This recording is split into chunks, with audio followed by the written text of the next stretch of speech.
Coverage of Championship Week is brought to you by Gate City Bank, Sanford Health, and Shields.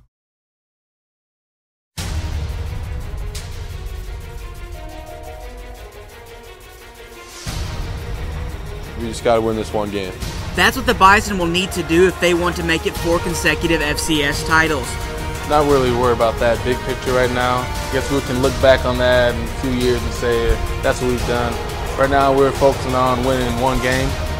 Like right now, this game is the most important thing to us right now. For Bison seniors, this experience is nothing new. These players haven't seen a season that hasn't ended in Frisco. You talk to a Christian Dudzik or any of these seniors, that's all these guys know.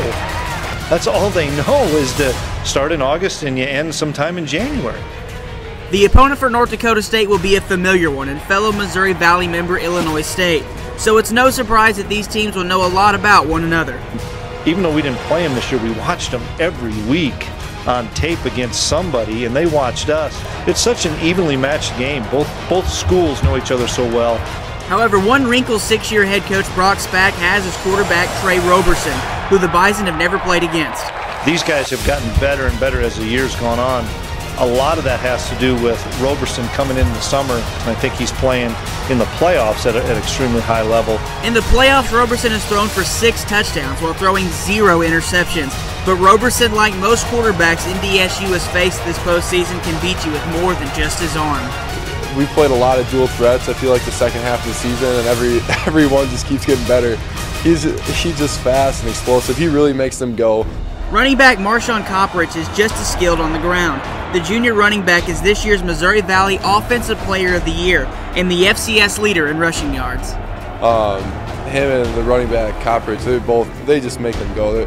They're both. It's every play they got. 2 guys can hit a home run on that. Nobody's really shut them both down, and it's really hard to do. They're extremely talented, except 2 running backs.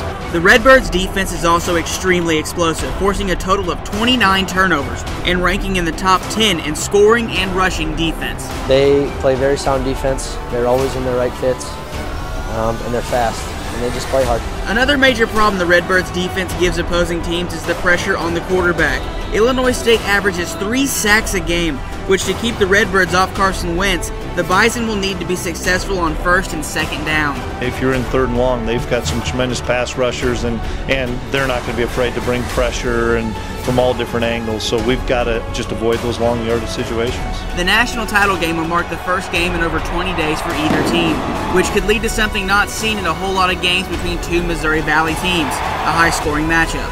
You don't get a chance to go live and tackle for 3 weeks.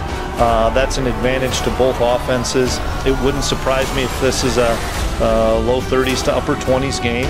North Dakota State will look to become only the 2nd school in NCAA history to win 4 national titles in a row in football, while Illinois State is making its FCS championship debut. Kickoff on Saturday is scheduled for 12 p.m. Central Time and can be seen on ESPN2.